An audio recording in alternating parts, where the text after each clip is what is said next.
नमस्कार मंडळींनो, सर्वांचे स्वागत आहे सुजाता पालवे किचन मध्ये। सर्व मंडळींना आषाढी एकादशी व मोहरमच्या हार्दिक शुभेच्छा। आपण आषाढी एकादशीला नेहमीच भगर, साबुदाणा खिचडी अशा प्रकारचे उपवासाचे पदार्थ खात असतो, पण असे तेच पदार्थ खाल्ल्यामुळे उपवास करणाऱ्यांना थोडा आळस वाटल्यासारखे वाटते। जर आपण एखादा नवीन पदार्थ केला आणि खाल्ला तर खूपच छान वाटते। तर आपण असाच आषाढी एकादशी निमित्त असाच एक पदार्थ करणार आहोत, उपवासाचे मेंदू वडे। आतून सॉफ्ट व वरतून कुरकुरीत। तर चला बघूया त्याचे साहित्य।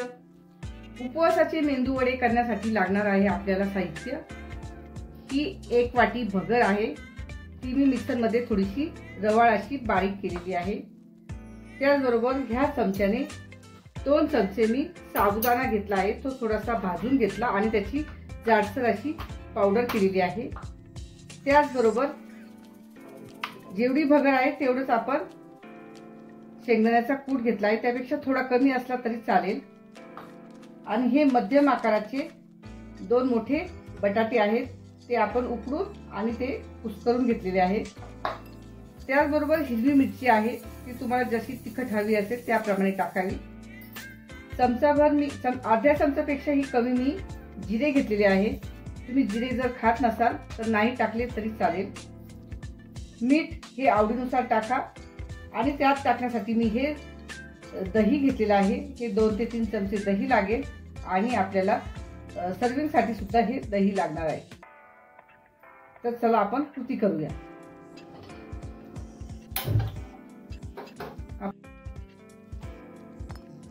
आता आपण गॅस पेटवला आहे, त्यामध्ये आपण पाणी टाकूया।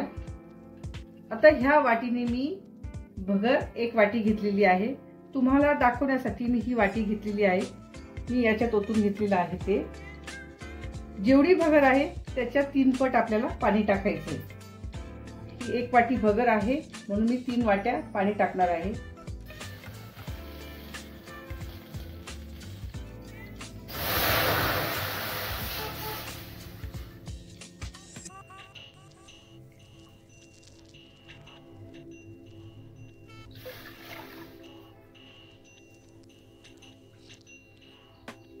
आपण पाणी गरम करायला ठेवलं आहे, थोडस गरम झालं की आपण त्याच्यामध्ये ही भगर आहे, ही आपण थोडीशी जाडसर वाटून घेतलेली आहे, ती एक वाटी भर आहे।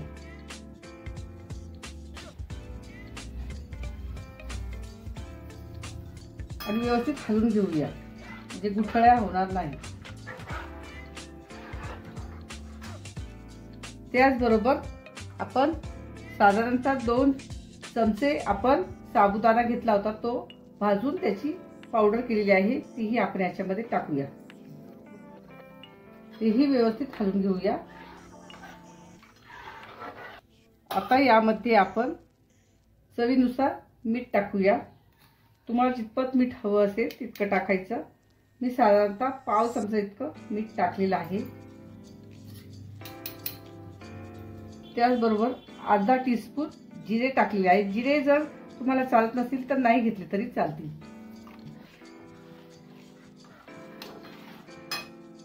आणि त्याचबरोबर आपण त्यामध्ये चवीनुसार तुम्हाला जितकं तिखट हवं असेल तितकी मिरची आपण त्यामध्ये टाकायची आहे। तुम्हाला जास्त तिखट आवडत असेल तर जास्त मिरची टाकू शकता। मी साधारणतः पाव चमचा इतकी मिरची टाकलेली आहे। आता हे सर्व आपण मध्यम गॅसवरती हे सर्व शिजवून घेऊया, याचं पूर्ण पाणी आटेपर्यंत आपण शिजवायचं आहे। अशा प्रकारे त्याला व्यवस्थित उकळी आलेली आहे आणि आता आपण गॅस बारीक करूया आणि 10 मिनिटं आपण त्याला शिजून घेऊ। 10 ते 5-7 मिनिटं आपण तरी शिजवावं लागेल। आपण त्याच्यावर बारीक गॅस करूया आणि झाकण ठेवूया आणि शिजू देऊया।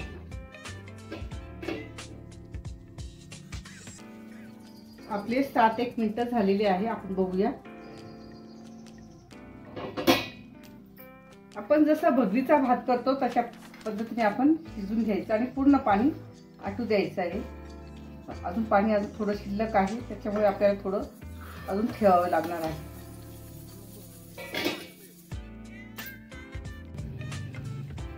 आता आपले 2-3 मिनिटं झालेले आपण बघूया। मस्त वाफ आलेली आहे आणि आपलं पाणी पण पूर्णपणे आटलेलं आहे। आता आपण एक काम करूया, गॅस आता आपण बंद करूया आणि हे असंच झाकण ठेवून परत 5-1 मिनिटं आपण त्याच्यावर ठेवू आणि थंड करून घेऊया। हे मी हे दुसऱ्या भांड्यात ट्रान्सफर करून घेतलं आहे आणि हे आपलं बरंचसं थंड झालेलं आहे आणि कोरडं पण झालेलं आहे। आता आपण काय करूया की हे 2 मध्यम आकाराचे जे बटाटे होते आपण स्मॅश केलेले होते, पण बारीक स्मॅश करायचे, त्याच्या गुठळ्या वगैरे राहता कामा नये, ते आपण सर्व याच्यामध्ये टाकूया।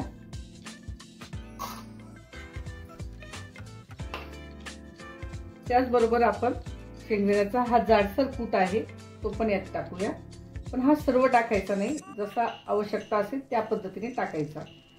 मी थोडा टाकून पाहते आणि लागत असेल तर परत टाकते। यामध्ये आपण 2 ते 3 चमचे दही टाकणार आहोत।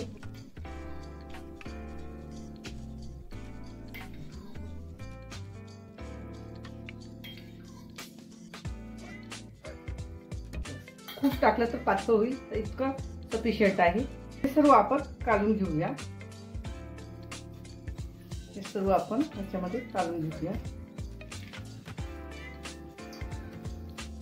आता आपलं हे पीठ मळून झालेलं आहे। आता आपण काय करूया, एकाच्यात थोडंसं हाताला लावण्यासाठी थोडंसं पाणी आणि याच्यात थोडंसं आपण तेल घेतलेलं आहे।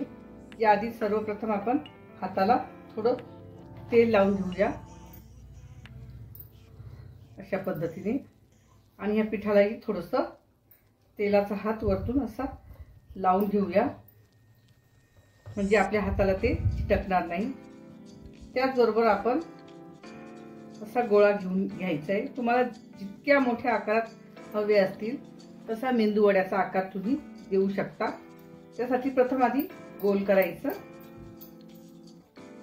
आणि आपण चपटा करून घेतो तशा पद्धतीने करून घ्यायचं, वड्याच्या आकाराप्रमाणे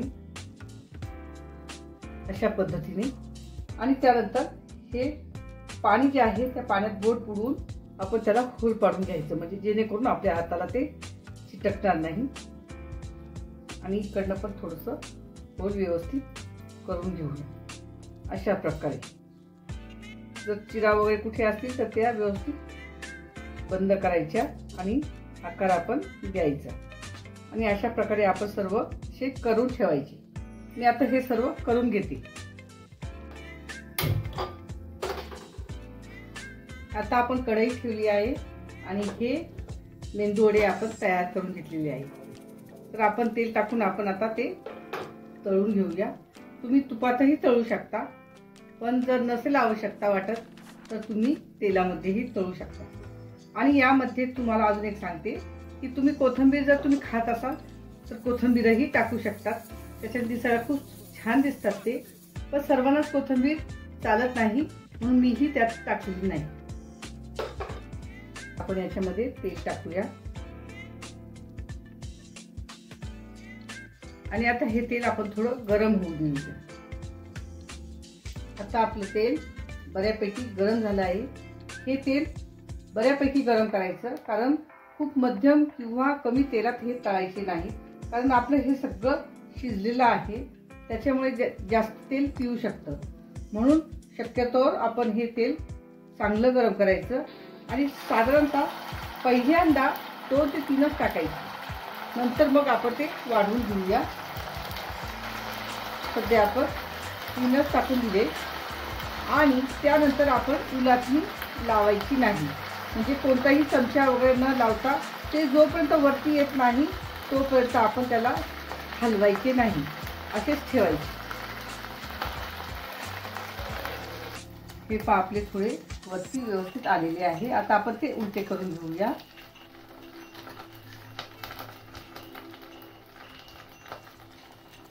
आणि जितक्या डार्क कलरचे तुम्हाला हवे असतील त्या पद्धतीने तुम्ही तळून घ्यायचे आहे।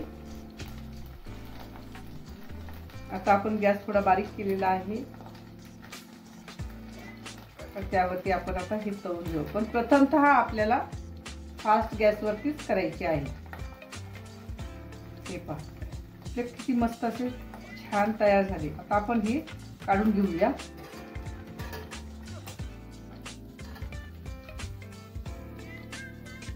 अशा प्रकारे आपण आता हे बाकीचेही तळून घेऊया. आपण हे काढून ठेवूया आणि बाकीचे आता तळून घेऊ. अशा प्रकारे आषाढी एकादशी निमित्त आपण तयार केलेले उपवासाचे मेंदूवडे तयार झाले आहेत. माझी रेसिपी जर तुम्हाला आवडली असेल तर लाईक करा, शेअर करा आणि सबस्क्राईब करायला विसरू नका. त्याचबरोबर बेल आयकॉनलाही प्रेस करा, जेणेकरून माझी नवनवीन व्हिडिओ जे येतील त्याचं नोटिफिकेशन तुम्हाला सर्वप्रथम येईल. धन्यवाद.